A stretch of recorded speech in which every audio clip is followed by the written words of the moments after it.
نحمده ونصلي على رسوله الكريم أما بعد فأعوذ بالله من الشيطان الرجيم بسم الله الرحمن الرحيم إن هذا القرآن يهدي للتي هي أقوم صدق الله العلي العظيم سبحانك لا علم لنا إلا ما علمتنا إنك أنت العليم الحكيم. په تیرو آیاتو کې الله جل شانه د حضرت عیسی علیه السلام دعوت او د دعوت انداز او د هغه په مقابله کې د یهودیانو مخالفت او بیا د یهودیانو د مخالفت په مخ کې د حضرت عیسی علیه السلام د خپل جماعت راجمع کول د دې تذکره الله جل شانه وفرمایل. اوس د یهودیانو د دې سازش او د دې تدبیر الله جل شانه تذکره فرمایي چې د حضرت عیسی علیه السلام د قتل او د خاتمې فیصله وکړه. د دې تدبیر په مقابله کې الله جل شانه د خپل قدرت یو تدبیر وچلاوي. داغه تذکره الله جل شانه فرمایي. د سوره ال عمران 450 نمبر آیات دی په 250 نمبر صفحه کې د لاندې خاصه و ملکه ده د لاندې خاصه و ملکه یا د اتمی لیکي اخري سر اخري توري اعوذ بالله من الشیطان الرجیم ومكروا ومكر الله والله خير الماكرين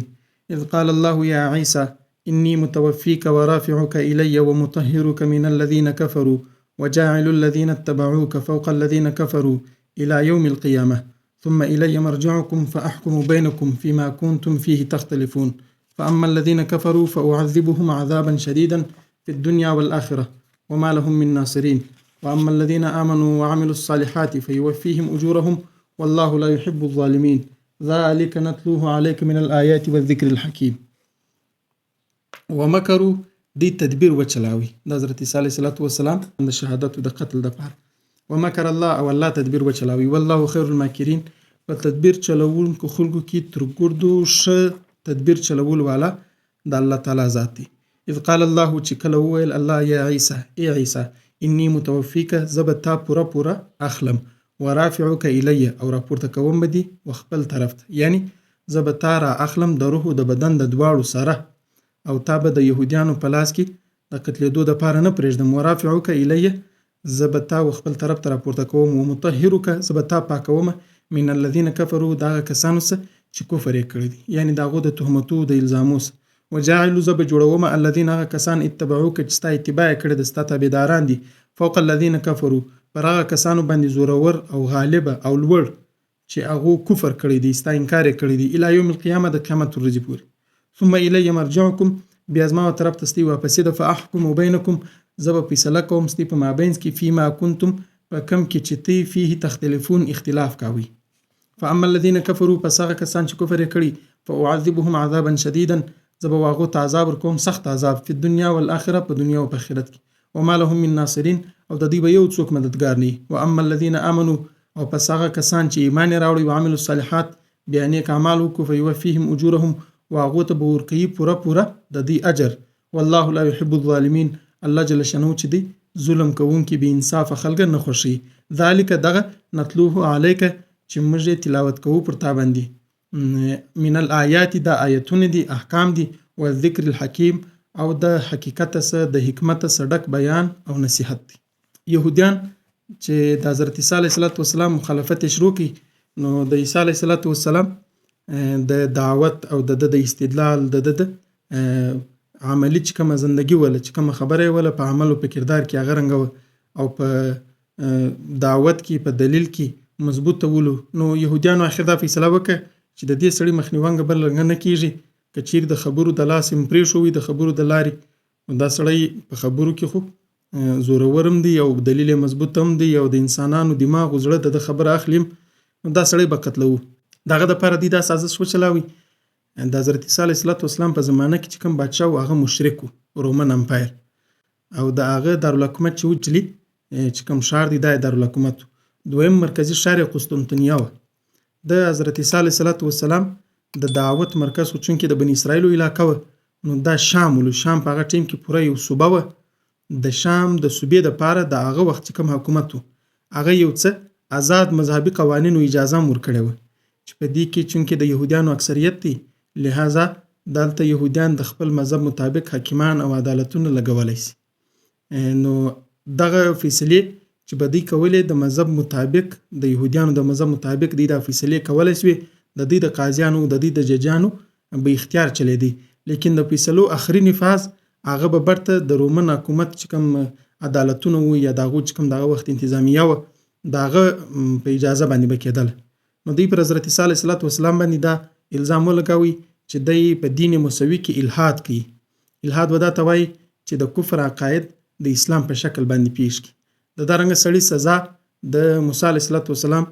چې دغه وخت کوم قوانین او شریعت بیانېږي وایي قتل وله. نو دوی په خپل عدالت کې حضرت عیسی علیه السلام پیش کړي د شام په عدالت کې. هغه دلایل به خود سره ویلي خو هغه جج د دې جج ولو هغه فیصله وکړه چې حضرت عیسی علیه السلام په ملحدانه سرګرمیانو کې په ملحدانه دعوتي سرګرمیانو کې ملوث دي، الحاد پیلوي او د سزا چې د هغه قتل ده. نو بیا دغه فیصله خو چونکې د رومن حکومت په امر باندې جاری کېدل ضروري و، په دې وجه باندې فیصله خو وسوه خو نافذولی یې نه سوه. بیا چې دغه وخت کوم باچا و مشرک باچا د هغه سره تحفې تحایف ناستې سازباز مذاکرات خبرې اخر هغه هم پر دې باندې قایله کوي هغه د حضرت عیسی علیه السلام خلاف یو مقدمه پیښه سوله د بغاوت مقدمه هغه هم یهودیانو پیښه کړله. نو هغه بادشاه وایي دغه وخت چې کوم جج و هغه ته دا قدرې خپله خاطرداري ورښکاره کړه چې د دې سړي خلاف چې د قتل فیصله وسي زه په راضي یم. نو په دا وجه هغه جج چې و د ګواهانو د دې خورشکشو لګردو د حضرت عیسی علیه السلام خلاف ګواهي ورکوله د خلاف په مقدمه کې ملګري کوله. نو هغه جج د حضرت عیسی علیه السلام خلاف د بغاوت په مقدمه کې د قتل حکم جاری کړي چې دا به پانسۍ کېږي. حضرت عیسی علیه السلام ته چې دا معلومات وسو نو پوره یې زړه ته تېره سوله چې زما خو نو اوس شهادت و قتل رانږدې سو. د باچا حکم چې چیرې مې ولیدی حالت یې پر پانسۍ باندې وخېځوئ راویې زړوئ. نو د حضرت عیسی علیه السلام ملګري وو حضرت عیسی علیه السلام دوی په یو مکان کې وو د یهودیانو اخر بیا هغه مکان پیدا کړي بیا د یهودیانو د بادشاه فوج هغه طرف ته روان سو. په دا موقع کې الله جل شانو حضرت عیسی علیه السلام ته وحی وکړي چې نه ستا خو مرګ وزړه ته تیر دی لیکن زه تا ته مرګ د دې په لاس نه درکوم، زه به تا پوره را اخلم او خپل طرف ته به دې راپورته کوم اسمانول تا ته بیا زه طبیعي مرګ درکوم. نو بیا چې دوی هغه مکان ور واوښتل الله تعالی په یهودیانو کې یو سړی د حضرت عیسی علیه السلام په شکل کې کوي بس دی هغه پانسۍ کوي هغه یې صلیب ته وخېژاوي حضرت عیسی علیه السلام الله جل شانو پورته کوي. بیا بعد کې پام سلو چې په موږ کې د پلانکۍ ولې ورک دی د پلانکۍ ولې مانده دی. نو بس بیا په دا کې سره شکمن و چې دا اوس هلته قتل سوی دی د حضرت عیسی علیه السلام ملګرو یو پټواری پر کړی دی څه کیسه ده سر نه په خلاصېدی. دغه یې مشوره کړله چې موږ حضرت عیسی علیه السلام قتل کړي لیکن حضرت عیسی علیه السلام الله جل شانو ژوندی جن پورته کړي. دلته د دغه تدبیر و د دغه مکر تذکره الله جل شانو فرمایي ومکرو دی مکر کاوي. د مکر معنا په عربي کې د تدبیر غده د تدبیر او د منصوبې د چلولو غده په پښتو په اردو کې خو د مکر معنا ده سازش کول یو چپه چال د چا خلاف چلول. لیکن د عربي چې کوم اصل لغت دی په هغه کې د دې معنا د سازش یا د چپه چال غنه ده بلکې مطلقاً تدبیر ته وایي. هغه که بیا شي که بدی اوس ودې ته مکر وایي. په دې وجه چې بد تدبیر و هغه ته بیا مکر سیء وایي او چې دا بدول ښکاره کول ضروري نو بیا هلته قید ورسره لګوي چې بد تدبیر. که چیرې سیده ساده مکر ذکر و د دې دا معنا ده چې بس تدبیر وشو که بد و هغه بیا دغه بعد کې حالات په خپله فیصله وکړي چې بد تدبیر دی که ښه تدبیر دی. ومکرو دی تدبیر وچلاوي ومکر الله او الله تدبیر وچلاوي والله خیر الماکرین. تدبیر چې چلی په هغو کې تر ګردو بهترین چې دی د الله ذات دی. د الله تدبیر کوم د الله تدبیر دغه دی په دا مخکې آیت کې چې الله جل شانو ذکر کوي چې عیسی علیه السلام یې جن پورته کوي په دې کې یو د عیسی علیه السلام په شکل کې کوي هغه دی قتل کوي دا د الله جل شانو تدبیر. اذ قال الله چې کله وویل الله یا عیسی ای عیسی انی متوفیک زه به تا پوره را اخلم. د توفا یتوفا معنا په عربي کې متوفی د دې معنا په عربي کې د پوره حاصلولو غده د پوره اخستلو غده. په دې وجه باندې وفا پوره کولو ته وایي او دارنګه ایفا پوره ادا کول استیفا پوره حاصلول. دا د توفا د وفایې د مادې څخه کوم تور راځي په هغه کې دغه مطلب دی. او ومرګ تم وفات په دا وجه وایي چې په دې کې انسان د خدای د طرفه څخه مقرره سوی اجل مقرره سوی نیټه پوره کړي پوره د خپل عمر نیټه حاصله کړي په دې وجه وفات ورته وایي. او د مرګ بیا ورور خوب دی و خوب ته یو قسم د وفات نسبت کولی شي الله جل شانو په قرآن مجید کې فرمایلی دی. او دارنګه د روح ته چې د دې نسبت کیږي د توفاغه نو په هغه کې وایي درې صورت راځي. یو دا دی چې الله جل شانو روح پوره واخلي لکه د مرګ په حالت کې. یو دا دی چې روح نیمه واخلي نیمه پرېږدي لکه د خوب په حالت کې. یو دا دی چې روح هم واخلي بدن هم واخلي، روح هم واخلي بدن هم واخلي، پورا یو وجود و خپل طرف ته پورته کړي، لکه د حضرت عیسی علیه السلام یا لکه د حضرت ادریس علیه السلام چې بیانېږي چې الله جل شانه په دنیا کې مرګ ورکړي، بیا د مرګ بعد بیا د ولاړې جنتو کې دی وس. انی متوفیک زبتا پورا را اخلم ورافعوک الیه، یعنی زبتا د یهودیانو په لاس کې نه پرېږدم، زبتا پورا را اخلم. دغه د پورا را اخستلو مطلب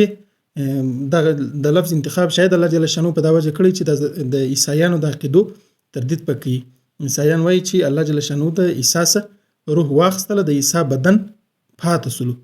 بیا چې د عیسی پانسی کوي یسوع علیه السلام، نو بیا برته خدای پاک روح کې واچول، برته راژوندی کی، د ژوند کېدو بعد یې پورته کی. د عیسایانو د څه فرقو خو دغه رنګه کې دا لکه د مسلمانانو مشهوره په دې کې دا ده چې د عیسی سره دا رنګه واقعه وسوله. نو الله جل شانه شاید دغه تردید پکې چې زه به تا پورا راخلم، روح او بدن دواړه ما د عیسی علیه السلام را پورته کړل. او د دې بل ترجمه حضرت عبد الله ابن عباس رضی الله عنه کړی. حضرت عبد الله ابن عباس رضی الله عنه وایي انی متوفیک، د دې معنی دا ده الله جل شانه وایي عیسی علیه السلام ته چې زه به تا ته طبیعي مرګ درکوم، متوفیکه زه به تا ته وفات درکوم، ستا د عمر چې کومه نیټه ده چې هغه ته پوره کې، بیا به خدایي مرګ زه تا ته درکوم، د دې په لاس به ستا مرګ نه وي، او دغه به څه صورت وي ورافعوک الیه، او زه به تا اوس راپورته کوم و خپل طرف ته. یعنی په دې الفاظو کې تقدیم و تاخیر دی، چې کوم مخته آیات لفظ دی هغه شاته راتلل پکار. دا درنګ دی انی رافعوک الیه، زه به تا راپورته کوم و خپل طرف ته، و متوفیک بیا به زه تا ته پورا عمر درکوم و خدای مرګ به بیا تمري. اوس نو بیا په دې کې کومه نقطه ده چې دا متوفیک مخته ولې ذکر کی، نو دا په دا وجه باندې چې شاید یو خو د حضرت عیسی علیه السلام د تسلی د پاره چې دا رنګ نه ده چې د دې په لاس باندې بري، بلکې زه به تا ته خدای مرګ درکوم. او خدای مرګ به څرنګه وي، حضرت عیسی علیه السلام به هغه ابهام ور پیدا کېدی، الله جل شانه ورته چې هغه صورت دا دی چې زه به تا اوس راپورته کړم، ته به د دې د لاسه بچاوي. او دا هم کېدلی سي چې د حضرت عیسی علیه السلام چې کوم عظمت او اکرام دی د هغه د ښه اظهار دپاره اول واري دغه ځای ذکر کوي چې زه به تا ته طبیعي مرګ درکوم، یعنې د یهودیانو څخه به ته بچاویږي، بیا د هغه بعد دا ذکر کوي چې زه به تا اسمانو ته پورته کوم.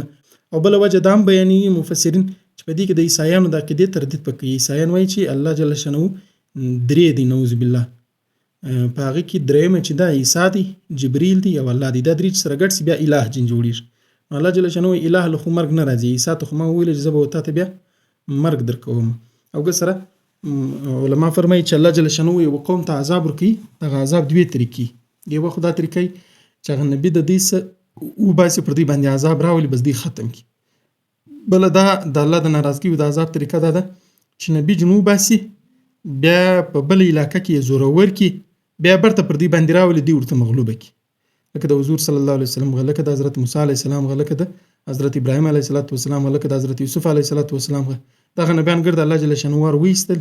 بیا برته پر خپلو علاقو باندې په دې حال کې راوستلو چې دوی غالب وولو، هغه چې کوم خلکو د دې مخالفت کوي، د دې سره ضد کوي، هغه مغلوب وو. نو د عیسی علیه السلام سره هم الله جل شانه دا رنګه کوي چې الله جل شانه به دی د بني اسرائیلو څه واخلي، بیا برته په دې حال کې ور راوستي چې بني اسرائیل به ورته مغلوبه کړي. دا دی چې مخکې به نبیانو د یوې علاقې څخه بلې علاقې له هجرت کوي. د عیسی علیه السلام معامله لږ جلا ده. عیسی علیه السلام د مځکې څخه اسمانو ته هجرت وکړي، بیا به په آخره زمانه کې برته د خپل هجرت څه واپسي راځي شام له، په شام کې به بیا د یهودیانو خاتمه کوي. اوس دا خو نوم په ذهن کې راځي چې د حضرت عیسی علیه السلام هجرت بیا ولې دونه بدل دی، نو دغه وجه دا ده چې ګوره د حضرت عیسی علیه السلام پیدایش له د عام تخلیق چې کومه قاعده ده د الله جل شانه دغه څه جلا په دې باندې دا هم نه ده چې حضرت عیسی علیه السلام بیا تر تمام نبیانو افضل سو، بلکې دا یو جزئی فضیلت دی حضرت عیسی علیه السلام ته الله جل شانه ورکړی دی. انی متوفیک، زه به تا ته پوره زندگی در کوم، بیا به په خدای مرګ ته مرګ در کوم. دا معنا ده، یا دا معنا ده انی متوفیک زه به تا پوره را اخلم ورافعوک الیه، زه به تا راپورته کوم و خپل طرف ته. الله جل شانه چې چیرې د عظمت ځای هلته و خپل طرف ته نسبت کوي، ورافعوک الیه و خپل طرف ته دې راپورته کوم، یعنې د اسمانو و خواته دې راپورته کوم. ومطهروک من الذین، زه به تا پاکوم د هغه کسانو څخه کفرو چې کفر یې کړی دي، یعنې د هغه کسانو د تهمتوس. په هغو تهمتو کې یو دا و چې حضرت عیسی علیه السلام نعوذ بالله د الله نبي نه دی، بل دا دی چې د دین د مذهب د کتابدارګر د دروغ دی، بل دا چې د ملحد سړی دی، ملحدانه نظریات پیلاوي، الحاد پیلاوي، او بل دا چې د پر نسب باندې دوی تهمتونه لګول دا خو ګور الله جل شانو پاک څنګه پاکي دا ټیم د دنیا د آبادی که 8 ارب انسانان دي که 15 ارب انسانان دي که 9 ارب انسانان دي په دې کې به مشکل شپږم حصہ دا رنګي چې هغه د حضرت عیسی علیه السلام په عظمت باندې نه خبر یا نه قایل دا نور تمام که په شپږ عرب کې دي نو 15 عرب که 8 عرب دي نو 9 عرب دا 9 عرب مسلمانانو عیسایان او د مسلمانانو د عیسایان علاوه چې نور کوم اقوام دي که هندو دي که بودمت دي هغه ټول د حضرت عیسی علیه السلام د عظمت قایل دي او پاتې سلو يهوديان د يهوديانو چې کوم درواغ چې عیسی نبی نه دی یادا